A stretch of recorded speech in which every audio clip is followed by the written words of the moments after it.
Uh, am I audible to you? Yes, you are. Go ahead. Thank you. Hello and good evening, everyone. Welcome to this online capacity building workshop on the nuances of academic legal writing. This workshop has been organized by Hoot Welfare Society. For those who do not know us, Hoot Welfare Society is a Lucknow-based non-profit organization with a chartered vision of supporting and nurturing the future. For this workshop, we have with us our coach, Advocate Ayush Mishra, a NALSAR graduate and a practicing advocate at Allahabad High Court. Sir has over 25 publications in the reputed journals across the country. I take this opportunity to welcome Sir on behalf of our whole organization. I hope that every participant here must know the structure of the workshop. For those who missed out, this is 1.5 hour workshop where you will be taught about the basic tenets of academic writing and research. At the end, every participant will be given a work to work on an article and submit to us through our website. Though the work given and the task is not mandatory, but with the quality of article, the author can get an opportunity to publish their writings with us. They will be issued a certificate of publication along with a certificate of merit. So before starting the session, I would like to request each and every participant that please do not switch on your cameras and microphones during the meetings. And while any screen is being shared, please make sure that you do not draw on the screens. Now, I would like to request Sir to please give us insights over the research methods and writings. Sir, please. Hi, good evening, guys. Am I pretty audible? Yes, sir, you are audible. Okay. So, hello, good evening. You guys already know the nature of the workshop. So, let us straight away begin with it. First of all, when you start thinking or working upon any academic assignment, there are a lot of issues involved with respect to it, and you cannot just jump into the art of academic writing. So there are a lot of theoretical concepts involved, and there are a lot of practical approaches to the same. This workshop would primarily deal with most of the practical approaches and not the boring theoretical framework that you need to remember to start writing. However, before going into the practical aspect of it, it is very pertinent that I mention certain theoretical standards and a particular framework that you need to have in mind before you start writing or even attempt any form of academic literature. I have throughout literature, which you will see, which you'll read, you will find out 4 major tenets of any academic paper, whether it is a research paper or an article, a blog, or anything. Fundamentally, there are 4 important things which you need to have in mind before you start writing. Firstly, the very broad and very basic thing, you need to have a topic in mind. Secondly, you need to have a specific proposal. Thirdly, a very defined research methodology. And fourthly, an analytical methodology. Let me break it up for you guys. Firstly, what do I mean by having a topic in mind? A topic in mind doesn't mean having a particular syntax in mind. It basically refers to having an idea of a broad subject area, a broad area of law that you need to work upon. So if you have sat down to write something and you figured out that, okay, I want to venture into a constitutional analysis of a particular topic, there you have your area of law. Secondly, just having an area of law is not sufficient to start writing something. You need to have a particular instance in your mind which comes within the ambit of that area of law, and you need to attach and deal with that incidence in the framework of that area of law. For example, any issue of contemporary constitutional relevance. You may choose your area of law to be constitutional analysis and choose a particular incident that is currently in news or that is currently being debated in the Supreme Court of India. Secondly, you need to have a very strong proposal in mind. Just because you want to work on an issue doesn't mean you have something potent enough to say on the issue. And when I say proposal, let us understand what do I mean by proposal. Proposal, basically you can have 3 things. Number 1, Either you can make a particular claim throughout your article. Say you're writing a blog post for a national university. You have figured out your area of law. You have figured out your instance which you want to deal with. Now, the primary mistake which is committed by most of the students who wish to write is they do not have a proposal in mind while they start writing. By proposal, I mean you have to make a claim in your article. You can either make a particular claim, or on the contrary, you can contest a particular claim. For instance, suppose a Supreme Court judgment comes out of the granting that stating that a particular area, a particular section of a particular act has been declared constitutional. It was challenged in the Supreme Court, but it has been declared constitutional. Now, in your article, you can contest this claim of constitutionality. That, okay, I have narrowed down on an area of law, and now I will be contesting this claim. Therefore, the primary aspect of your argument would be that the Supreme Court has said this section to be constitutional. In my proposal, I say that this section is indeed unconstitutional and the Supreme Court has committed a mistake. Or what you can do is you can make a claim. For instance, you can make a claim of unconstitutionality of a particular section in your article. Suppose a particular section has been challenged in the Supreme Court, and your article may deal with, if it's of contemporary relevance, that how this particular section is unconstitutional. Thirdly, a very technical aspect comes into this, wherein you can contest or you can explore connections between two competing claims also. However, we'll come to this when we start the practical side of things. Thirdly, the more important thing that you need to have in mind is your research methodology. By research methodology, I mean you need to have in mind what type of literature you are going to engage with in your article. See, when you're writing, say, a research paper or an article, you cannot start writing something out of the blue. You will have to deal with the already existing literature on that issue and whatever subject matter has been dealt with by the authorities. When you start exploring an issue, there appears a plethora of range of articles, plethora of range of literature that you can engage with. Suppose you are dealing with a practical issue or a constitutional issue, you can go to constitutional literature on it. You can go to case laws on it.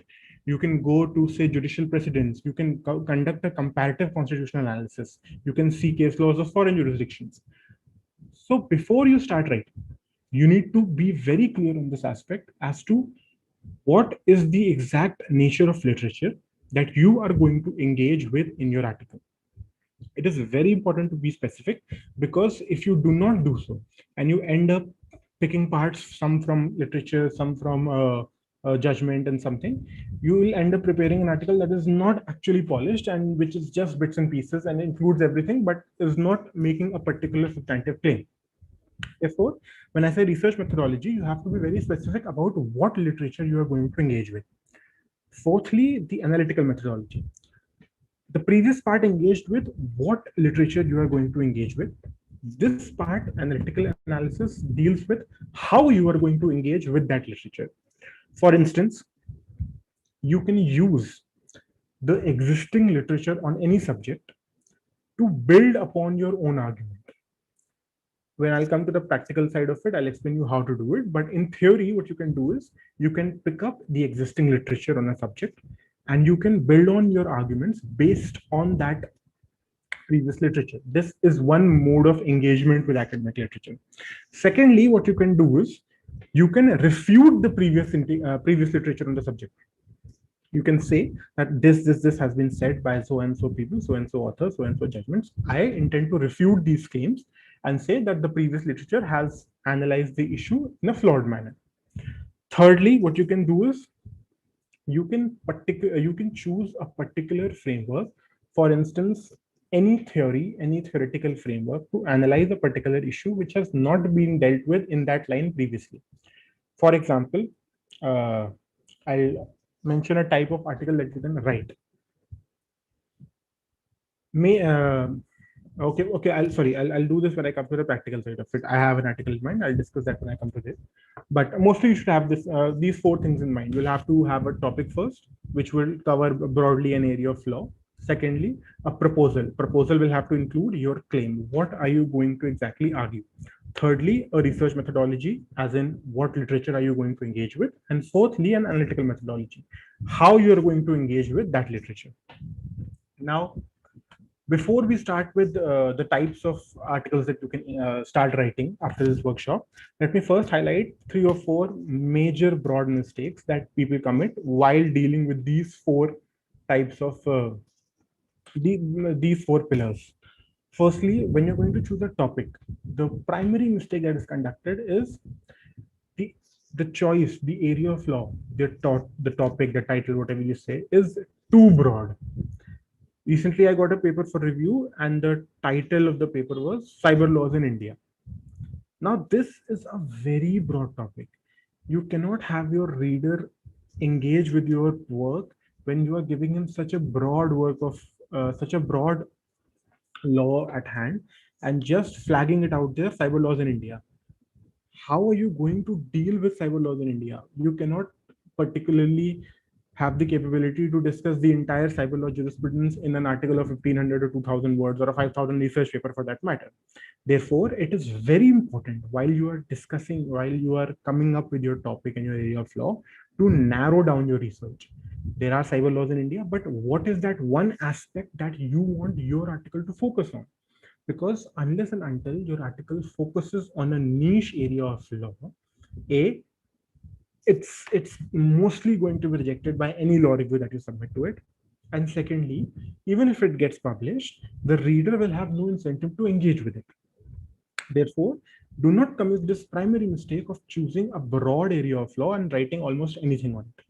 Narrow down your topic as far as you can, and that is very important.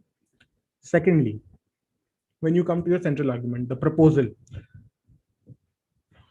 a very prominent mistake in academic writing is you can find an article, read an article, you can go through the entire article, and by the end of it, you will realize that the piece makes no central claim whatsoever. There is nothing which is being said in the article. Whatever is being written is merely, say, is being reproduced again from previous sources. Therefore, it is very important to have a particular claim in your article. Write in the first paragraph. Do not make your reader search through your piece to look for your central argument. Be very specific and be very sure that you mention this in the very first paragraph as to what this blog piece or what this article or what this research paper is about and what precisely it is going to argue. Thirdly, when you come to your research methodology, the area of law, that the literature that you're going to engage with, sometimes there exists a stark mismatch between your proposal and your research methodology. Now, what do I mean by it? Suppose your proposal is that you want to state that X section of a particular act is unconstitutional.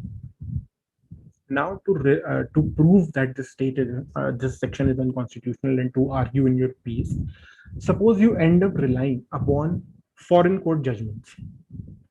Now, the literature that you have chosen may be apt in a piece which deals with a comparative constitutional analysis or a broad comparative analysis of jurisdictions on any particular issue. But if you're going to argue in your piece that a particular section of an Indian law is unconstitutional, and then you choose to rely on foreign judgments on that matter, this makes your piece inherently very weak because the research methodology that you have chosen, the literature that you have chosen to engage with, does not coincide with your proposal. If you want to analyze things from a foreign perspective, you may make your article or you may make your research paper a comparative analysis, say a comparative analysis of cyber laws in these jurisdictions, in common law jurisdiction, civil law jurisdiction, and then you may come up with such literature. However, if you end up engaging with foreign literature on a matter of Indian law, arguing that a particular section is unconstitutional, there exists a very stark mismatch between what you want to argue and how you're arguing it. Fourthly, the analytical methodology. The primary mistake conducted in this issue is, in this respect, is you take literature, say you have taken 4 primary pieces of academic literature and 3 judgments on an issue, and now you have sit down to write your article. A very fundamental mistake is you end up reproducing whatever is written in the academic literature and whatever is written in the judgments. You do not make a central claim. You do not analyze it in any manner, and whatever you end up doing is basically reproducing whatever has been previously stated by different people in that matter. This form of engagement, this method of analyzing is not suitable. You will never get past the review stage in any law review if you are going to submit a piece that merely defines and merely explains in an explanatory manner any issue rather than engaging with the literature in a very constructive and analytical manner. And this is the technical side of it. Now let's come to a very specific side of it. Even if you have adhered to all these four requirements and you have done very fine work with respect to your literature and your analysis, a very strong weakness that remains in your paper is if your work is not coherent. Now, what do I mean by coherent? Structuring your analysis, structuring your paper, structuring your arguments, and structuring your entire article is a very fine job that you need to do. The arguments of the first paragraph or the contents of the first paragraph, the contents of the first part of your research paper must automatically and naturally flow to the second part. When the reader when the reader comes to your fourth paragraph, fifth paragraph, that paragraph should naturally flow from its previous paragraphs. It should not appear out of the random and make a particular claim with no cushioning provided for it in the previous paragraph which you have written. And yeah, lastly, the mistakes part of it, the final, most simple mistake that is committed and which you should ideally not do is making a paper of an explanatory nature. For instance, an issue has occurred in national media and you write a brief explanatory piece on it as to what were the facts, what has happened, what is being done, what is the current status. Unless you are writing an explainer, this style of writing will not work for any law review. Anywhere that you want to publish, anywhere that you want to apply, anywhere that you want to submit. If you go through their guidelines, one of the primary guidelines that is stated in all law reviews of repute is that please refrain from submitting descriptive or explanatory pieces. So unless you are writing an explainer for a particular website, for a particular blog, which requires an explainer on a topic, please do not make a bare claim of explaining something. Now, let us come to the more practical side of it. That I've told you a lot of theoretical things, but now let us see how you're going to apply this in situations and what other types of articles or types of blogs or types of research papers that you can start writing. Firstly, let's begin with a simple type. Suppose you should be, to write this type of research paper or an article. For example, I wrote this type of an article for a national law Jodhpur journal. You have to be on the outlook for topics and you have to follow all your legal websites. Whenever you see that the Supreme Court has referred a matter to a larger bench for discussion, that is one of the most basic format of an article to write. You should ideally pick up the topic immediately. Now, whatever the topic is, it will deal with a particular subject of law, area of law. So now you have your area of law. Secondly, what do you write in it now? That's the question. So if the Supreme Court has referred the matter to a larger bench, then obviously there are two competing judgments available on it. They must be of division bench or whatever full bench. And now the larger bench has to analyze which of the two previous judgments would apply on a particular area of law. This is where you come. You come in and say that, okay, recently the Supreme Court has referred the matter of XYZ to a larger bench. And my piece, my research paper or my article would claim that one of the two judgments is the right one and the Supreme Court must follow it. This is what you call a very eloquent mix of contemporariness in your article and of a proper statutory legal backing. So your article, as long as it deals with a complex issue of law, is going to be approved. And secondly, on a bonus point, your article deals with the area of law that is of contemporary relevance and that is currently being argued in the Supreme Court or in the High Court. The chances of getting approved of this sort of a paper is actually really high because of its contemporary value. Now, what is the primary mistake that is committed while doing such papers? If you go through such literature, what you would see, what you would notice is sometimes, and this amounts to around half the time, what you end up doing is, say the two judgments involve three issues of law. You start your paper, you say that, okay, this has been referred and I'm going to deal with this and I support this judgment. The second one, so you support the second judgment. What you end up writing in the paper is merely reproducing whatever the first judgment has said and whatever the second judgment has said. So instead of analyzing the issue, what you do is you merely make a summary of the first judgment and the second judgments, both the competing judgments, and you give your suggestion as a conclusion. This is a recipe for disaster because this will not allow your paper to be approved. What you must do is, instead of analyzing issues in the judgment, that okay, judgment number one deals with three issues, judgment number two deals with four issues, these are the issues being dealt in judgment number one, and these are the issues being dealt with in the judgment number two. What you should do is analyze judgments from the perspective of issues. So read the two judgments which are being contested, come up with a list of 3 or 4 issues that pertain, that are of relevance to deciding that referral. And once you have come up with a list of issues, base your analysis on how the two judgments have dealt with this issue separately. So instead of saying that these judgments deal with these issues, say that this is the issue and both the judgments deal with this in this manner. Therefore, instead of summarizing the judgment, you would actually end up asking questions about how this issue has been dealt with and how is that you propose a different perspective. Secondly, let us come to another type of article that you can write, that you can attempt, is a more theoretical analysis. What in this type of analysis, what you do is you take up an issue of contemporary relevance and then you link it to a theory. And after you have linked it to a theory, you analyze that particular judgment from the lens of that theory. For instance, it's another paper that I wrote for NLUJ is the issue of, it was in 2019, I guess, the issue of Sabrimala, when the Sabrimala issue was being argued in Supreme Court. What I said is, Supreme Court was arguing the issue of Sabrimala. Sabrimala, in effect, dealt with the sensitive topic of gender equality. Now, what you can say is, you will, when such a issue of magnitude is being discussed, obviously there are articles throughout the social media and throughout your law reviews that deal with whether the Supreme Court should do this, whether the Supreme Court should not do this. Essentially, the type 1 article which I told you.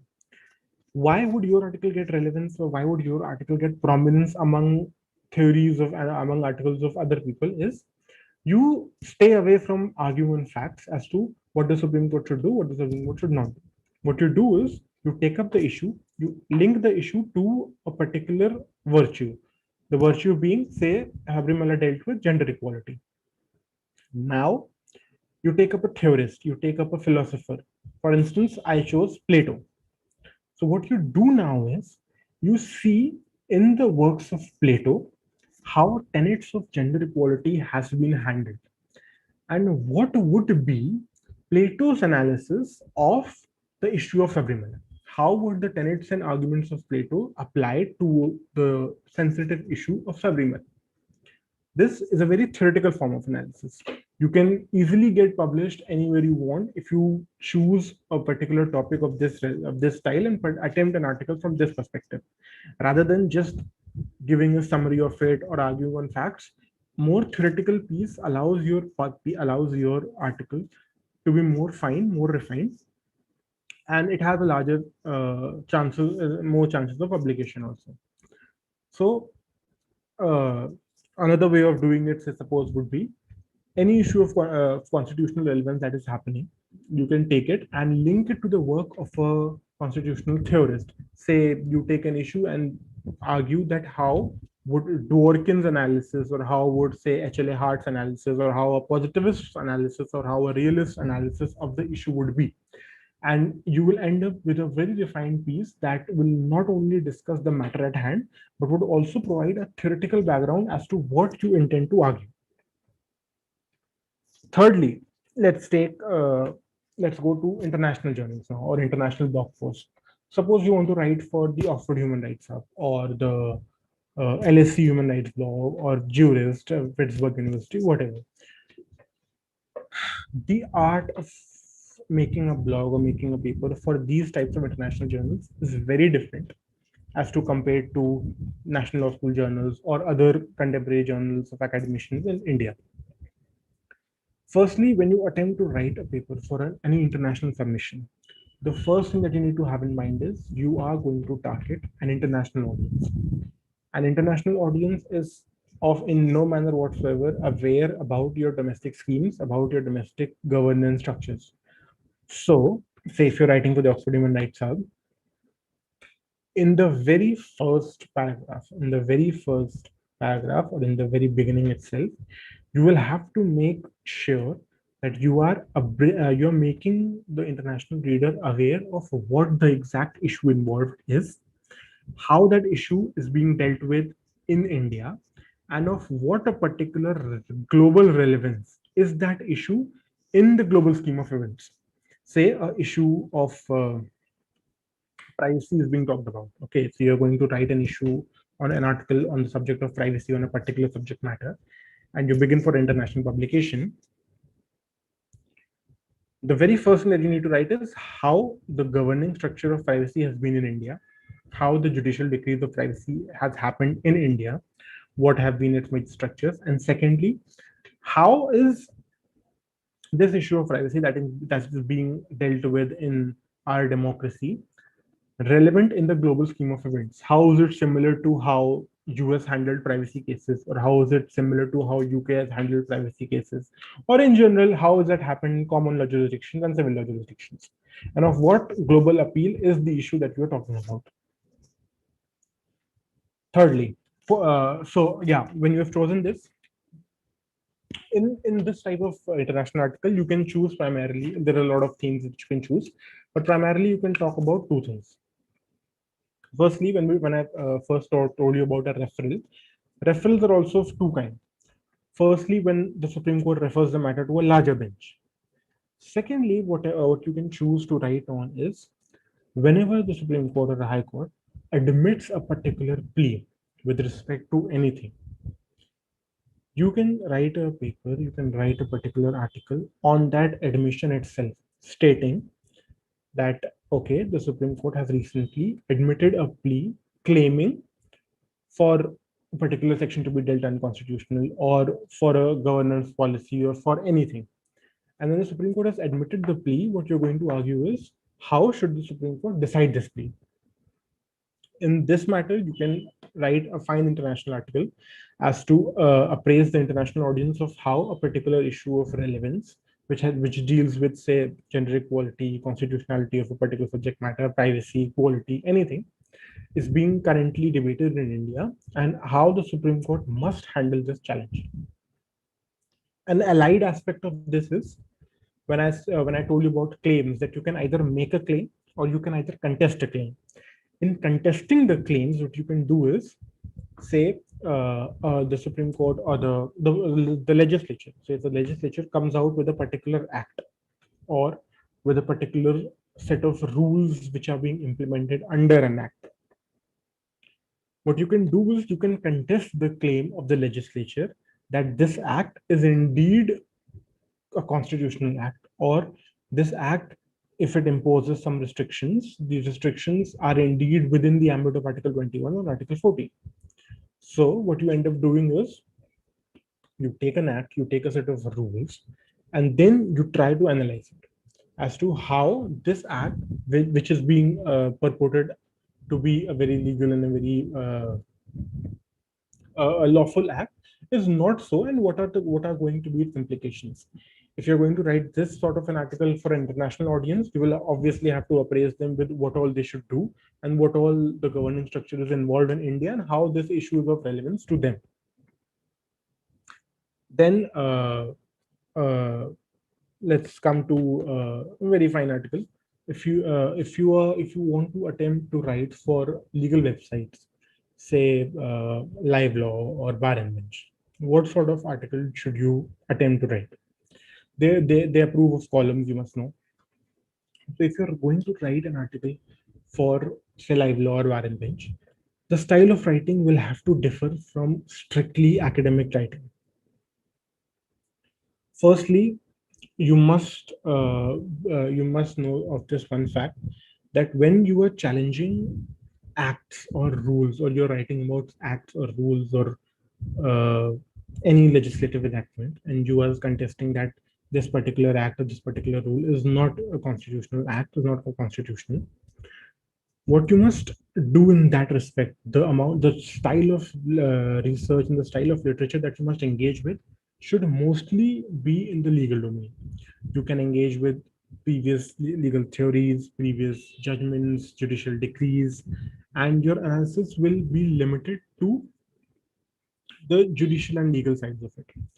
However, if you want to choose to write a paper or to write an article on an issue of not a legislative enactment, but an issue of public policy, as to say a particular policy is being implemented and how is that policy going to affect the people and the rights of the people and the interaction between the people and the state, when you're writing about a public policy issue, on that respect, you can engage with the social literature available on the topic. Your writing can have a social element on it and not strictly a legal element. For writing on public policy, you do not require a very strong understanding of the case laws on the subject matter, because the type of audience is very different. Therefore, whenever you're going to start writing, first you must sit down and think about where exactly do you want to get your piece published. If you want to get your piece published in an international blog, an international article, the writing style will differ. If you want your piece to get published in a national article, in a national blog, in a national university blog, or any national blog, the style of writing will differ.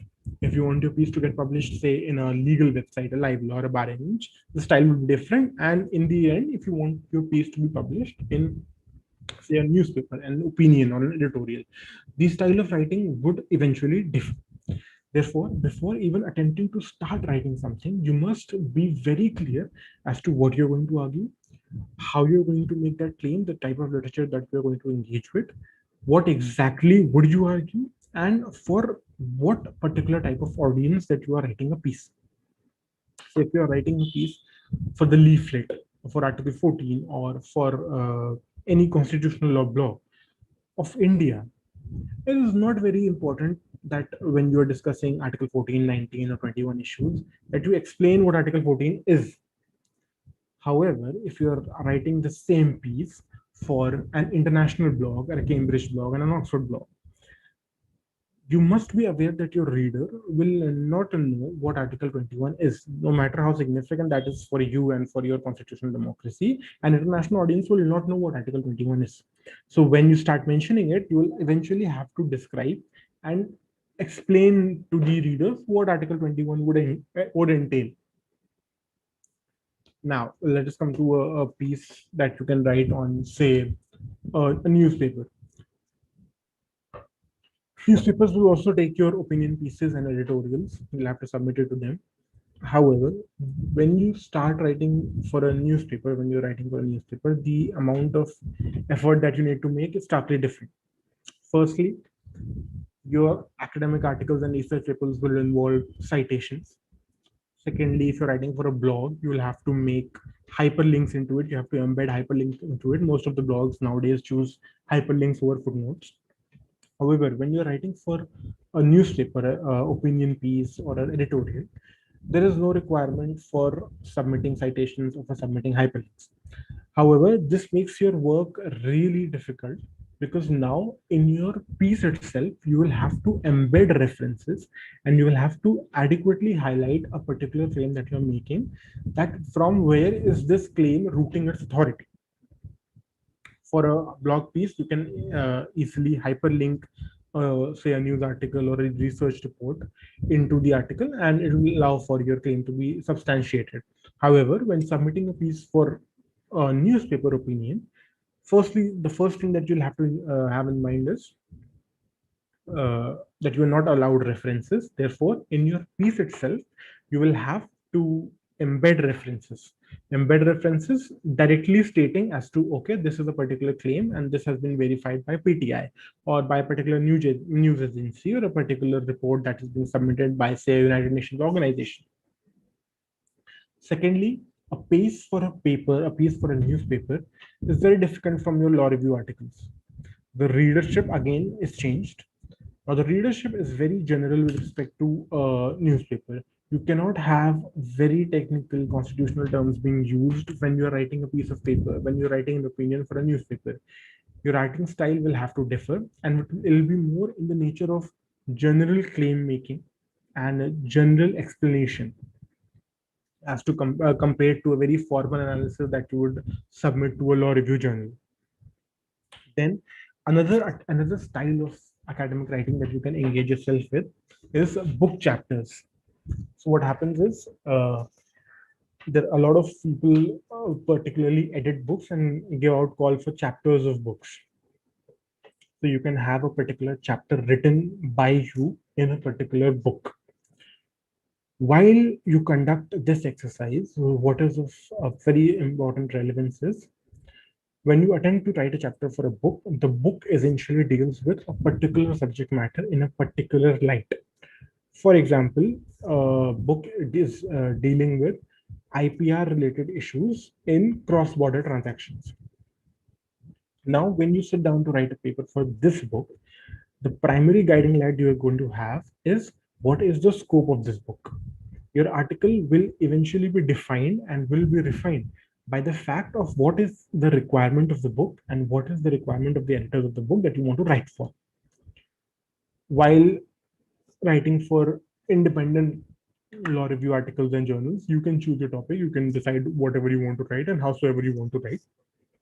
However, while writing for books, you'll have to be limited by the scope of that book. And it is very important to submit articles within the scope of the book. As an editor, I have seen a lot of times these mistakes being made, that the scope of the book is dealing with a particular subject matter at hand. And although you have chosen that very subject matter, say if the book is dealing with IPR, you have written a paper on IPR, but your paper is beyond the scope of the book. Therefore, your article will not even go to the review stage and you will be categorically denied the right of publication, even the first stage of publication. Now, let's come to another form of writing. See, all along what I've said is you should categorically refrain from writing explanatory pieces. Because as I told you, most of the journals, most of the law review journals, blogs, mention this very explicitly in their guidelines for authors that do not submit explanatory pieces, descriptive pieces. However, what if you want to write an explanatory piece or a descriptive piece for that matter? How should you attempt it? And how should you attempt it in a manner so that it is approved for publication? What you should do is choose an area of law. So, suppose you choose the power of judicial review of the Supreme Court.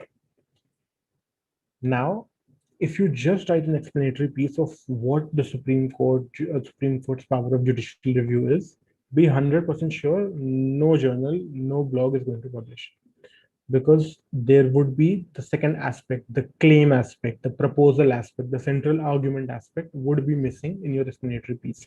You would have said nothing in your explanatory piece about what you want to say about judicial review. Okay, just a second. Someone is asking a question. I'll answer questions. I'll answer questions in the end.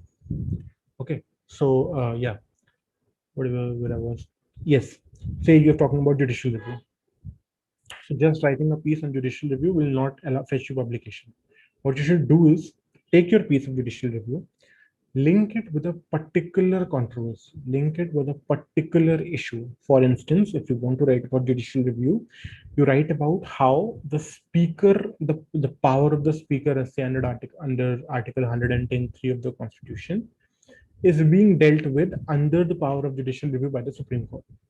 So now you've taken a larger issue of judicial review, linked it with one particular controversy, one particular aspect, say the passing of money bills, the passing of non-money bills as money bills. This is done by the power of the speaker.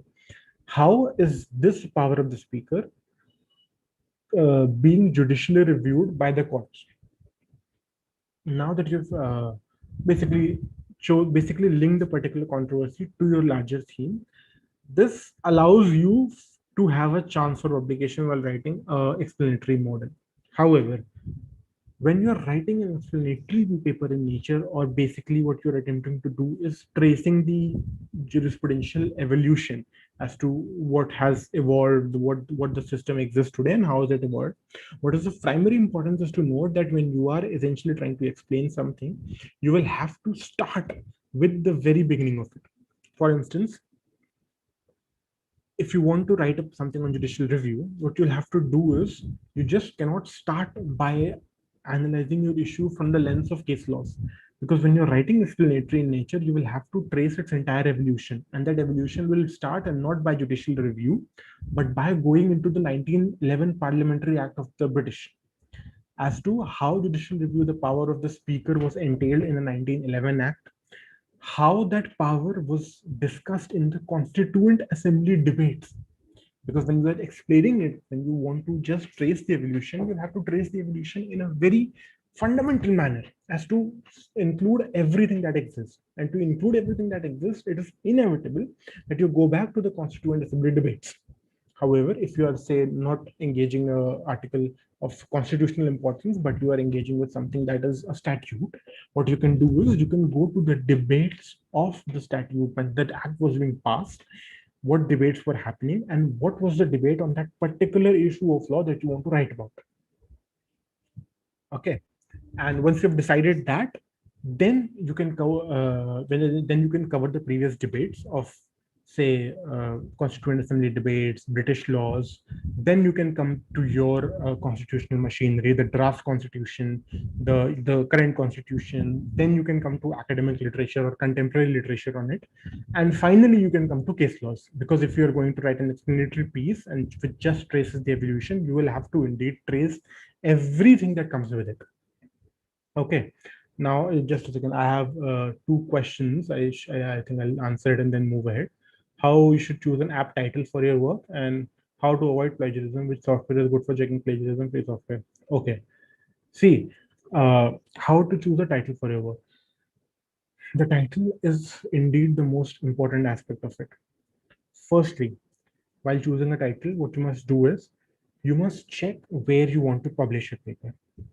Most of the international journals and reputed journals have a particular guideline for authors on their website.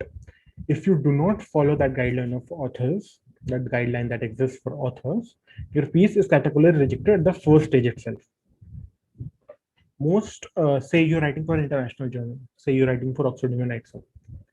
So their guideline explicitly states that the title has to be explanatory in nature, as in the reader must know from your title what is it that you are going to argue. Your title should not be a vague statement referring to a particular area of law or a particular incident and hinting nothing as to what the blog will contain. The title should primarily be revolving around your central argument.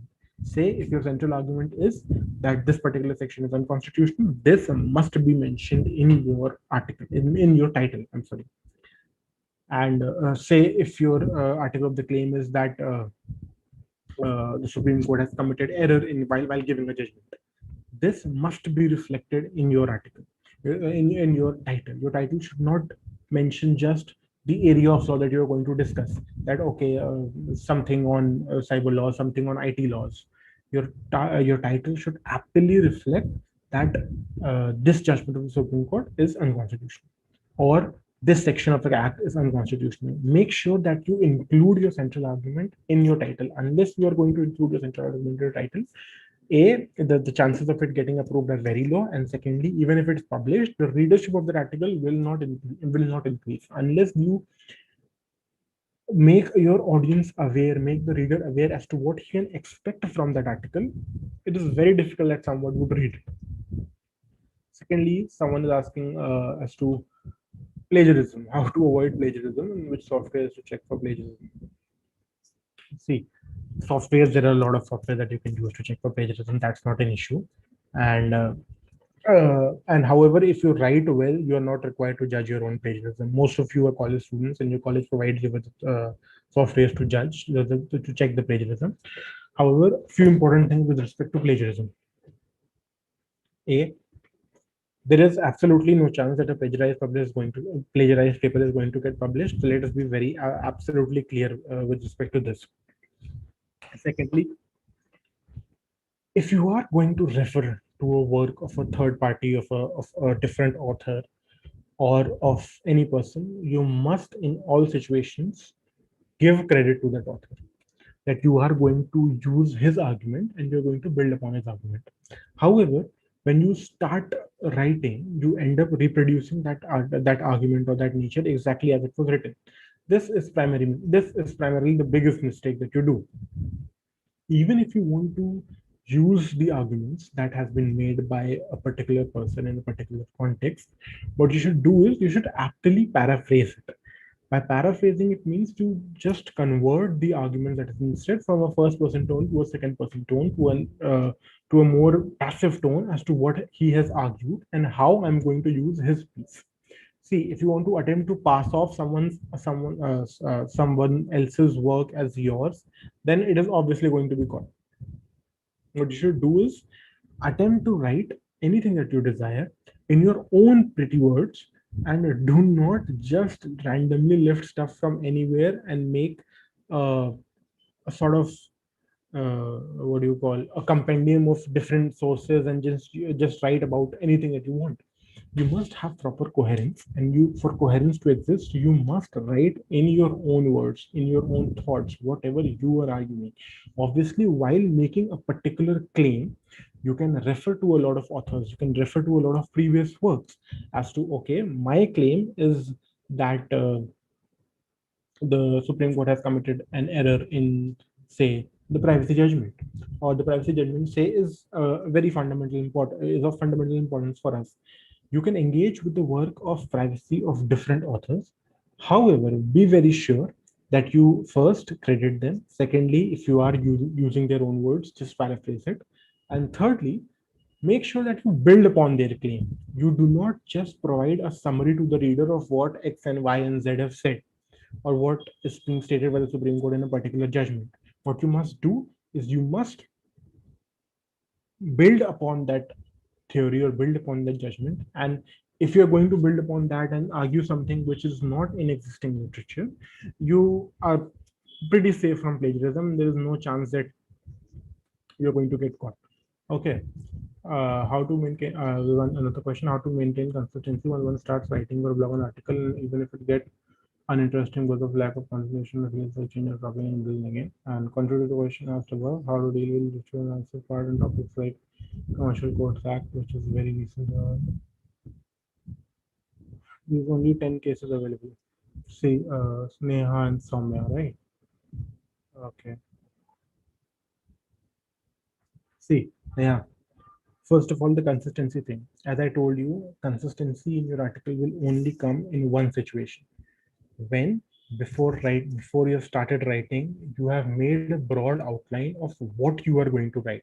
As I told you in the beginning, you must have, before you start writing, a topic, an area of law. And topic doesn't mean just the heading, an area of law, a broad area of law as to what you want to write about. Secondly, a particular claim that you will make, a particular claim that you intend to make. Thirdly, what you are going to engage with. And fourthly, how you're going to engage with. Unless you have figured out all these four things before you start writing itself, before you start writing, you will not have consistency in your article, and you will not have that particular coherence that is required, because you cannot develop arguments while you have started writing and now see, okay, where it's going. You cannot just go with the flow of writing, right? You need, even if you're not having an entire structure of argument before you start writing, you must have a broad outline ready before you start writing as to what is it that I'm going to argue, how is it that I'm going to approach it, what exactly I'm going to argue, and how am I going to back my arguments. Sorry. If you have a broad outline and then you start writing based on that outline, you are going to have a lot of consistency in your article. The piece looks more polished because you know what you are going to argue, you know how you're going to argue, and you know how you're going to back your arguments. Unless you have this broad outline, not even a written outline, just a general idea in your mind, if you have it before you start writing, you are going to produce a really consistent work. Okay. Then we have a question as to topics is constitutional. They can be no certain topics related to constitutional law. They can be no new claim made or new cancel refuted, which is not being earlier made discussed anywhere, especially the basics of your doctrine. Therefore, in this kind of topic, how to find a new perspective? How to see Soumya. It's a wrong statement to make that there cannot be new constitutional arguments made. What I'll advise you to do is, you must first of all read about the analytical lenses that your constitution provides to you. For example, a basic inquiry of Article 14 can be conducted on any issue of law from a reasonable standard point of view, from an arbitrariness standard point of view, from an infringement point of view. Therefore, I think what you want to say is, how do you approach a new perspective? See, new perspectives can be approached in two ways. Firstly, either you come up with a new theory of yours altogether, of a constitutional theory, which is slightly difficult. So let us keep that aside. Secondly, what you need to do in constitutional matters is take a constitutional scrutiny, say a constitutional scrutiny of 21, 14, 19, and apply whatever has been said by the courts in previous judgments in the 70-year history of your constitutional courts to new issues, to issues to which it has not been applied before. For instance, there is a particular existing issue of privacy, or a new act is being passed by the parliament. You can apply the theories which are available in Article 14 jurisprudence, Article 19 jurisprudence, Article 20 jurisprudence, and use those theories to argue a particular point with respect to a recent incident, with respect to a recent case law, with respect to a recent challenge in the Supreme Court. So what you're going to do is not give a theory of something, not going to provide a summary of whatever the existing theory is, but you're going to write something which is more in the nature of an application. And when you apply the theories on recent issues of stating that, okay, this is the law that has come out, this infringes upon Article 14 rights, Article 21 rights, and now I will explain how these rights are infringed. And when you say you're going to explain how these rights are going to be infringed, this is exactly where you use your previous knowledge of Article 14 jurisprudence and Article 19 jurisprudence and argue that, see, these are the tenets that have been laid down by our Supreme Court, these are the tenets that have been enshrined in our Constitution itself, and this particular legislation stands in direct contradiction, in direct violation of these tenets. Therefore, what I argue is that this legislation is unconstitutional. So you need not bring a new theory of your own to write a constitutional paper. What you just need to do is apply the existing frameworks of constitutional analysis to new situations as in latest controversies, latest amendments, latest acts, latest bills, rules, or even latest Supreme Court judgments as to how a particular High Court judgment or particular Supreme Court judgment is in contravention to the previous jurisprudence of that court itself. Okay. Now I'll take the next question. So that means you must be very specific from the very beginning. That is the issue, and these are my general views regarding it. Ayushi. Yes, Ayushi, you must be very specific from the very beginning as to what you're going to engage with. You cannot have a general writing experience. You cannot write a general paper. You cannot write a general blog, because what a general blog entails is it is just an informative piece. You may have written a very beautiful informative piece which provides everything that a reader needs to know, but then you need to have in mind as to where you want to get it published. If you want to get it published in a journal or in an article or in a blog which requires constitutional analysis and you provide them a constitutional explanation, they're not going to publish it. If you have written a beautiful explanatory piece, you must look for outlets that are precisely looking for explanatory pieces. But if you just want to express your general views on it, that is not going to be published. That is not going to pass the review stage, because one important thing which all publishable material should have common is there needs to be a particular argument with respect to it. There needs to be any particular claim. It is not important whether your claim is right, wrong, constitutionally sustained, or unconstitutional itself. Howsoever radical your view is, you need to have a particular view. You need to have a particular argument in mind, and you need to make that argument with all force. If you just explain whatever the situation is, or whatever the previous jurisprudence has been, or however the courts have handled it, that is nothing new. That is nothing new. The reader won't get anything new, and therefore the editors are not going to pass it. Okay. Just write a lot of. Any other question? You can ask any question that you want, guys. It's already almost done. Should we allow them to speak? Yeah, surely speak. Come on. All right. Anyone who wish to ask the question may raise their hand. I'll allow one more.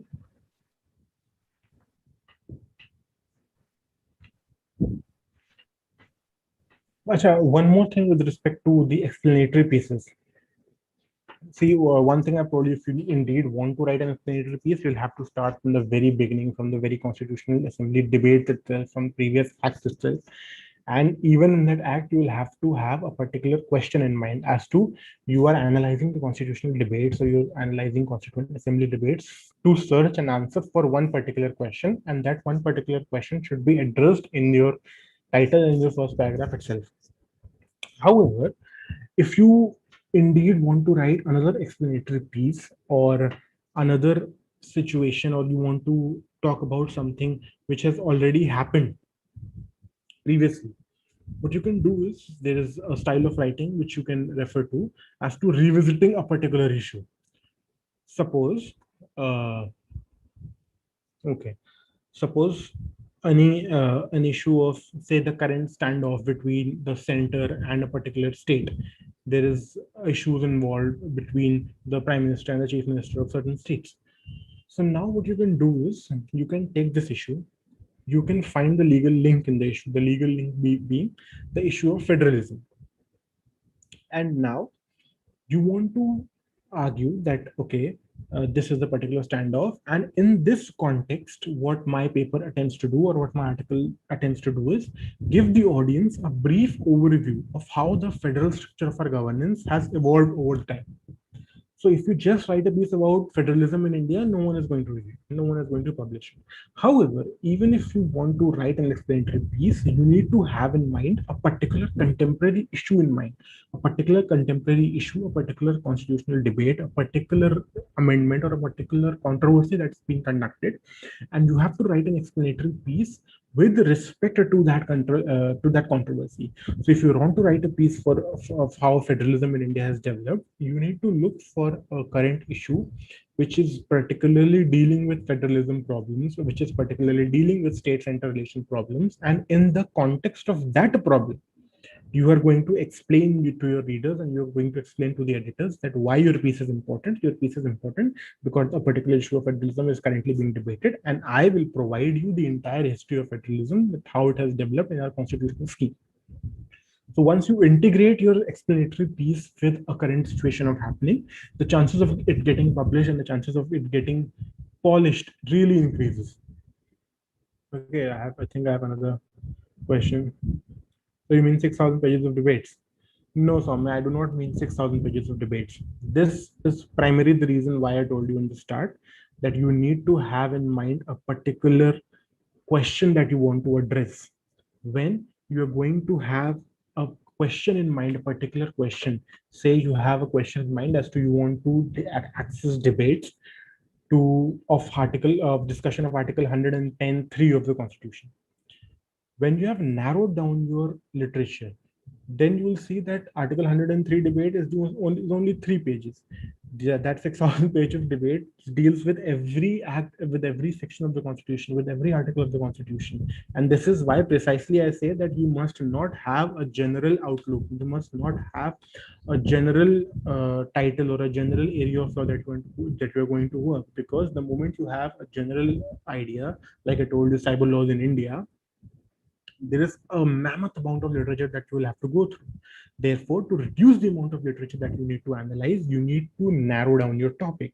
That okay, I want to talk about something of constituent relevance, and I will talk about the constitutional relevance of a particular section in light of the Constituent Assembly debates. And when you narrow down your research to a particular article or a particular issue of law, you will not have a lot of literature at your hand. You will have a very limited amount of literature, and it is only when you access a limited amount of literature that you are going to come up with a piece that is not only holistic, but it also covers all the major contours of the piece. So if you are going to indeed attempt a paper which is in nature of a literature review, what you call it, it's called a literature review, then only when you have reduced your scope, when you have narrowed down your topic, only then you are going to be able to access all literature on it, starting from Constituent Assembly debates to your judicial decisions. Unless you narrow it down, you will have a vast literature at hand, and as exactly as you said, you will have to cover a lot of reading, and that's not sustainable. It is neither going to get published, nor it is going to be a very sustainable or illuminating exercise for you. Therefore, the trick lies in how you narrow down your topic. So you won't have to access 6,000 pages of debates. Okay. Okay. Sir, how much time do you find considerate enough for a 2,000 or 1,000 document if one does it with consistency? Sometimes it takes a bit time to complete once just to follow a certain order. Okay. Neha, right? See, Neha, if you're going to start writing a 1,000 page or 2,000 word article without having an outline, it is going to take you a lot of time. Therefore, it's very important to outline it. You can write a 1,000 word piece in even in 1 or 2 days if you have done your proper research. So come up with the issue, start discussing the issue, start reading about that issue, make a proper outline in your mind, and once you have made your outline in your mind, you can write it in 1 or 2 days. That's not an issue. Only if you have an outline in your mind, and to have that outline, you will have to read for around 1 day or 2 day or 12 hours or howsoever concentrated you are towards the work. If you read and you have your outline in mind, it should not take you more than 24 or 32 hours to write 1,000 or 2,000 piece word. Okay.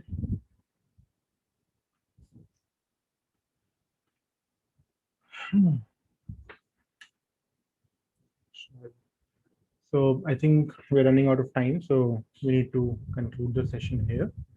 Any other question that you guys have, I can answer it for you right now, or else we can go and end the session.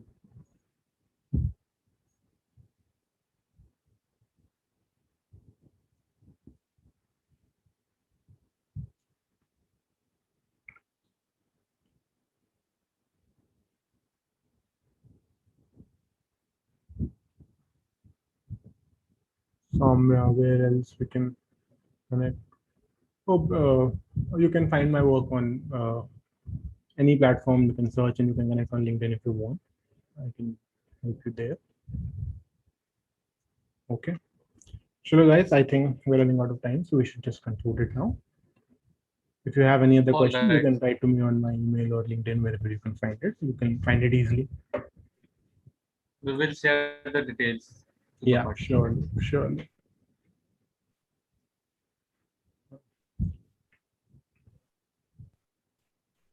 Siddhantika, over to you.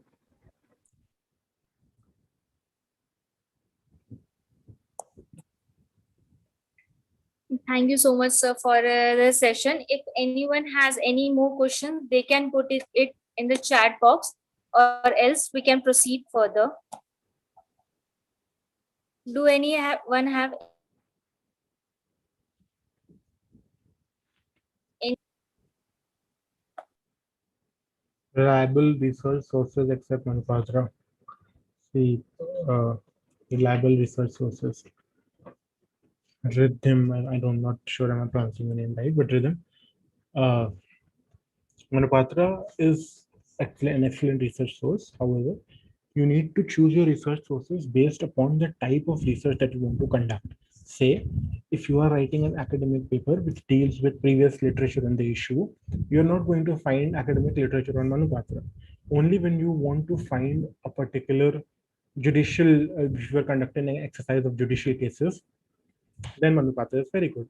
However, if you want to find out academic articles, you must look for other sources, like you have your Hein Online, JSTOR, all these sources. I think your college must provide access. You must be providing access to all of these things. Even otherwise, there are many open sources that you can refer to. Those, sorry, SSRN and all these places. There are a lot of places which you can find open access papers also, but your source of search will obviously depend upon what type of thing you want to search.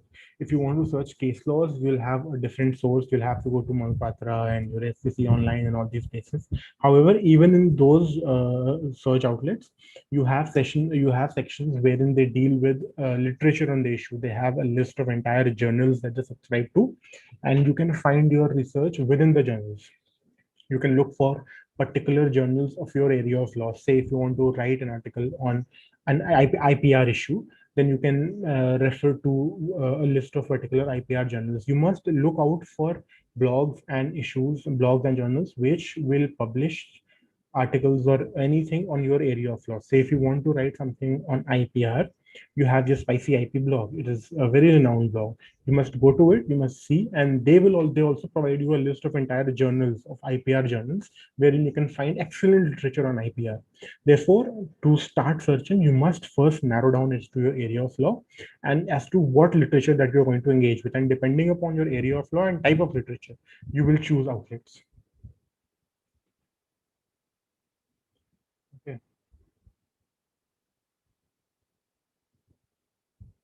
Adit, sorry. Is the in-hand research good, or should we first research for the whole topic and then write?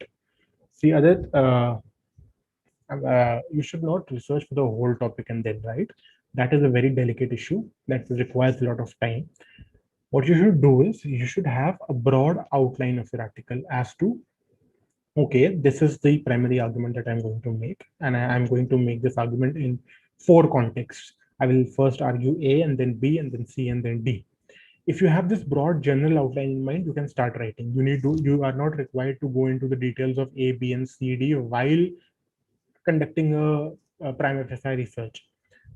However, if you do not have this outline as to what you're going to argue, then you must not start writing. Firstly, you should have a broad outline. Once you have had a broad outline, you can start writing. When you reach to A, you can research about whatever you're going to write in A section. When you reach to B section, you can research about whatever you're going to write in B section. However, starting without having a broad outline, you will get delineated at some point of time, and your article will drift in a direction in which you have not intended for it in the first place. So before writing, have a broad outline, and you are not required to research every bit that comes in your article. But if you have a broad outline, you can research things when you reach them.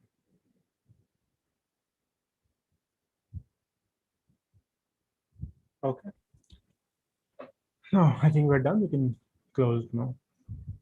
Okay, so I think these are the questions so we have. So moving further, I would like to tell everyone about a vaccination drive that our Hoot Welfare Society is organizing, as we are being hit by the third wave of the pandemic.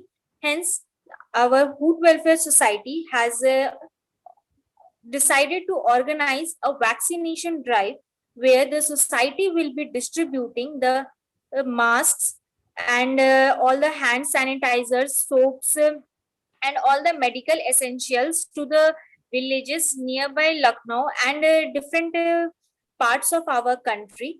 And they will be awareing people for the vaccines and for the doses of vaccines. They will be awareing people to how to register to take the vaccines.